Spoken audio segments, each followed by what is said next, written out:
Good morning, student. Today we will discuss about the part of history. Topic is impact of Vietnam. Vietnam पर प्रभाव के बारे में discuss करेंगे. आज हिस्ट्री के chapter 2 the nationalist movement in Indo China के बारे में डिस्कस किया जा रहा है. तो इंडो चाइना जो था वो इंडिया और चाइना, इंडो चाइना कौन सा पार्ट था ये बताना थोड़ा सा डिफ़िकल्ट है, क्योंकि आज का समय जो इंडो चाइना था वो दूसरा था. इंडिया और चाइना जो है एक पेंसुलर प्लेस से जुड़े हुए थे और ये जो है इन दोनों के संयुक्त रूप को इंडो चाइना कहा जाता था. तो इंडो चाइना जो था वो 3 देशों से मिलकर के बना हुआ था. तो Indo China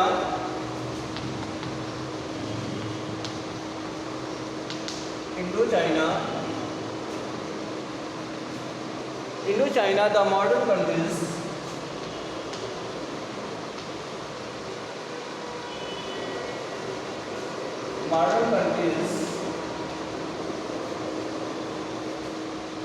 countries of 3 modern countries थी. 3 देशों से मिलकर के बना था. One is Vietnam and second is Laos and third is Cambodia. 3 country से, मॉडर्न कंट्री से मिलकर के बना हुआ था. उसमें से जो वियतनाम था वो फेमस था, वो समृद्ध था और ये 3 पार्ट में डिवाइड था. इसको नॉर्थ वियतनाम कहा जाता था और मध्य पार्ट को central Vietnam and south Vietnam. 3 part में वियतनाम डिवाइड था. वियतनाम यहाँ पे तीनों में मोनार्ची सिस्टम था और इस पूरे इलाके में शुरुआती इतिहास को अगर देखने से ये पता चलता है कि पहले यहाँ बहुत सारे समाज रहते थे और पूरे इलाके में शक्तिशाली चीनी साम्राज्य का वर्चस्व था, अधिकार था, जहाँ एक स्वतंत्र देश की स्थापना कर ली गई. तो भी वहाँ के शासकों ने न केवल चीनी शासन व्यवस्था को बल्कि चीनी संस्कृति को भी अपनाए रखा. यहाँ पर जो ये क्षेत्र था वियतनाम, यहाँ पर चीन का प्रभाव ज़्यादा था, क्योंकि चीन की सभ्यता जो कल्चर और सिविलाइजेशन थी वो वियतनाम में भी थी. अगर इंडो चाइना की बात करें तो हम यहाँ पर वियतनाम के बारे में मेनली डिस्कस किया जाएगा. तो वियतनाम जो था वो एक बहुत ही समृद्ध प्लेस था, जो कि वियतनाम जो था ये 3 यहाँ पे जो देश थे उसमें वियतनाम ही केवल एक ऐसा देश था जो एक रास्ते से जुड़ा हुआ था, जो यूरोप और चाइना से आने वाले रास्ता जिसको सिल्क रूट कहा जाता था उस रास्ते से जुड़ा हुआ था, भूखंड के माध्यम से और साथ में जल माध्यम से समुद्री मार्ग से भी जुड़ा हुआ था. तो जो समुद्री मार्ग से जुड़ा हुआ था उसे समुद्री सिल्क रूट कहा जाता था और इस रास्ते से वस्तुओं, लोगों और विचारों की खूब आवाजाही चलती थी और यहाँ से इस रास्ते से ट्रेड होता था. यानी Vietnam was also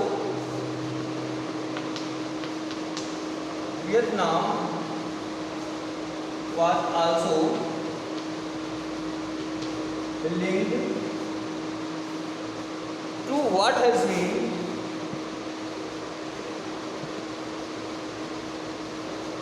what has been called the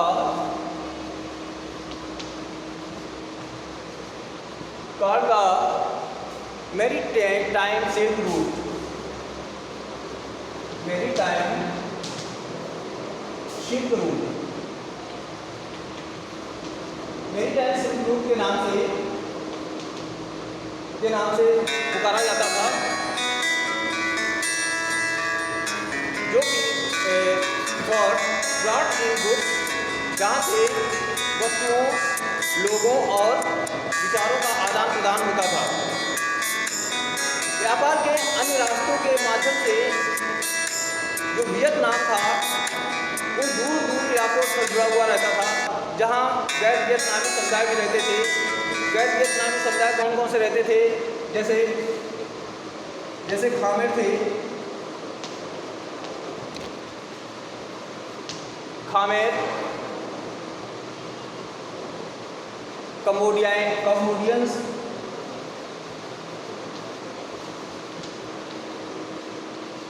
कंबोडियंस, यहाँ पे जो ये थे, ये जो थे वो ये थे वियतनामी समुदाय के अलावा गैर वियतनामी समुदाय के थे। ये नॉन वियतनामी समुदाय के लोग थे जो दूर दूर तक जुड़े हुए थे, इलाकों से जुड़े हुए थे। तो इनके माध्यम से, सिल्क रूट के माध्यम से ट्रेड होता था और दोनों तरह से ट्रेड होता था। जो समुद्री मार्ग से ट्रेड होता था उसको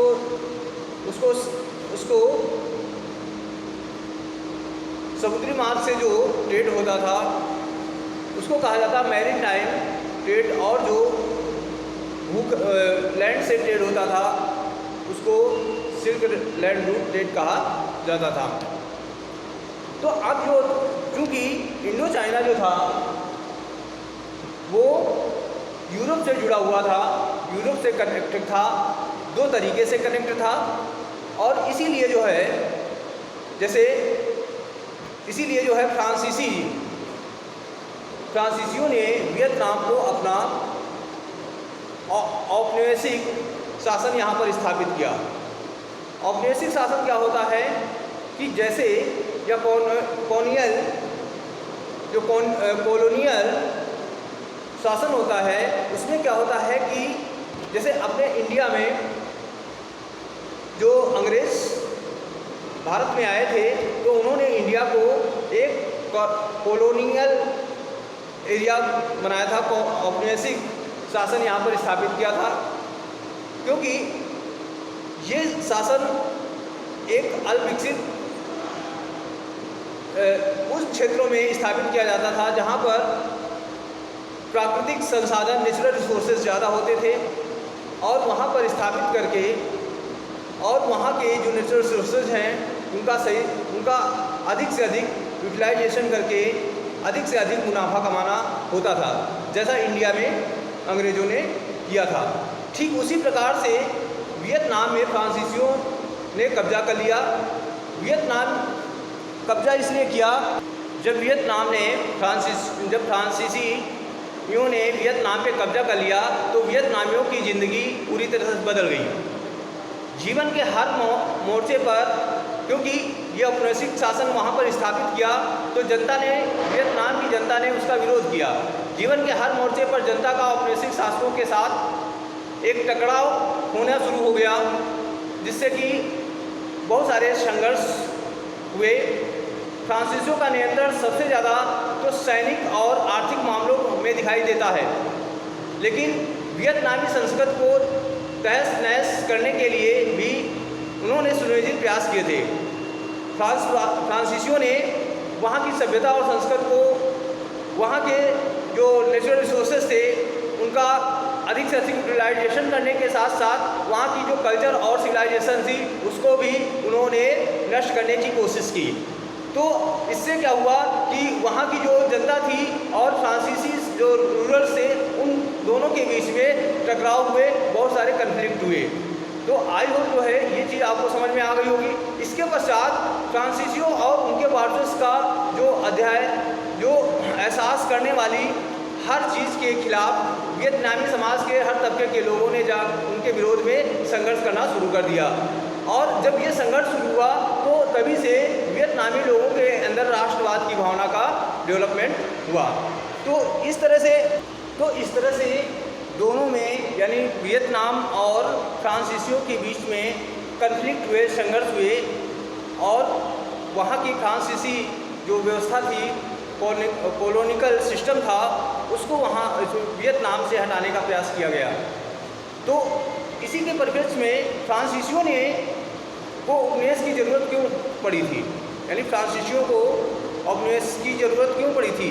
देखिए, औपनिवेशिक शासन में क्या होता है कि जो फ्रांसीसियों ने जब वियतनाम में मेकांग डेल्टा था वहाँ पे, और उस मेकांग डेल्टा में खेती बढ़ाने के लिए सबसे पहले वहाँ नहरें बनवाई थी, नहरें और जल निकासी का प्रबंध किया था। यानी वहाँ पर नहरें बनवाई और जल निकासी यानी जो वाटर ड्रेन सिस्टम था उसकी व्यवस्था की। अब फ्रांसीसियों ने उपनिवेश की ज़रूरत उनको क्यों थी, क्योंकि फ्रांसीसी जो थे वो अधिक से अधिक प्रॉफिट कमाना चाहते थे, अधिक से अधिक लाभ कमाना चाहते थे, और वो जो है अपने उपनिवेश जो है वियतनाम में स्थापित किए थे, क्योंकि वियतनाम जो था वो नेचुरल रिसोर्सेस में काफ़ी डेवलपमेंट नेशन था। तो यहाँ पर बहुत सारी नहरें बनाई गई और ज़्यादातर लोगों को यहाँ पर ज़बरदस्ती काम पर लगा करके ये नहरें बनवाई गई थी। तो इसलिए बनाई गई थी ताकि खेती के लिए जो है सिंचाई की अच्छी व्यवस्था की जा सके, क्योंकि ये ऐसा प्लेस था जहाँ पर राइस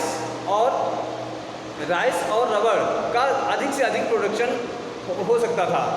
और जब फ्रांसीसियों के आने से पहले जो वियतनाम में था वहाँ पर राइस का प्रोडक्शन इतना ज़्यादा नहीं था, लेकिन फ्रांसीसियों ने जब वियतनाम में अपना आधिपत्य जमाया तो उन्होंने बहुत सारी व्यवस्था की, अपना एजुकेशन सिस्टम को डेवलप किया, साथ में एग्रीकल्चर डेवलपमेंट के लिए उन्होंने नहरें और साथ जो है नहरें बनवाई, जल निकासी की व्यवस्था की, जिससे कि इस खेती की अच्छी से अच्छी व्यवस्था हो और प्रोडक्शन अधिक से अधिक बढ़े। तो फ्रांसीसियों के पश्चात जब वो जो प्रोडक्शन था वो राइस में सबसे ज़्यादा बढ़ गया। राइस में प्रोडक्शन जो है इतना ज़्यादा बढ़ गया कि उस टाइम इतना ज़्यादा बढ़ गया तो वियतनाम जो है अब वो क्या करने लगा कि धीरे धीरे जो है दूसरे देशों को जो राइस था उसको एक्सपोर्ट करने लगा, उसका निर्यात करने लगा।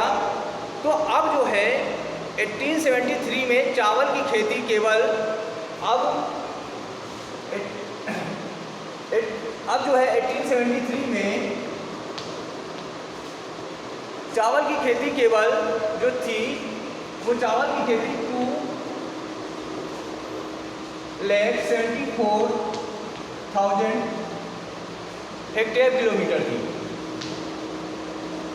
होती थी। लेकिन वही 27 साल बाद जो है 27 साल बाद यानी सन 1900 में ये जो है क्षेत्र 11 लाख हेक्टेयर 11 लाख हेक्टेयर और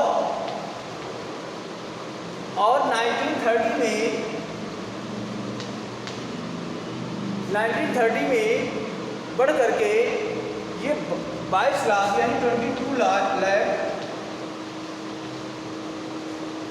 हो गया था।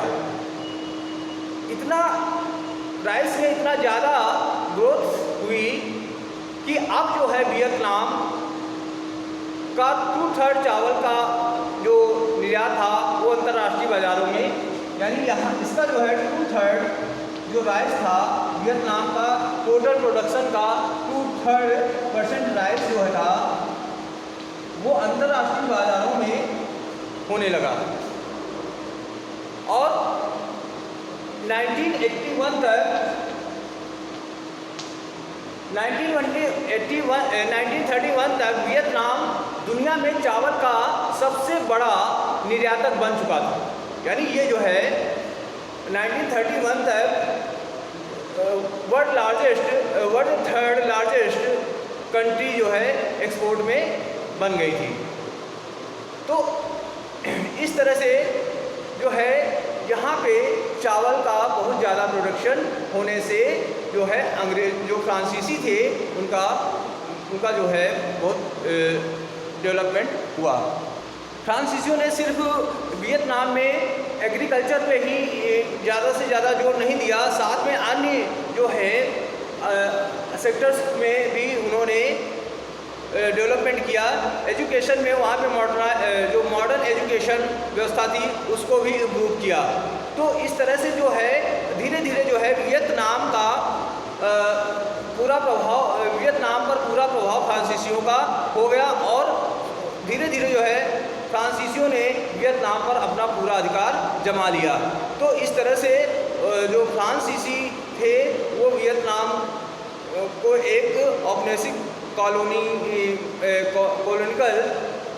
औपनिवेशिक शासन वहाँ पर स्थापित किया और वियतनाम का तेज़ी से विकास हुआ।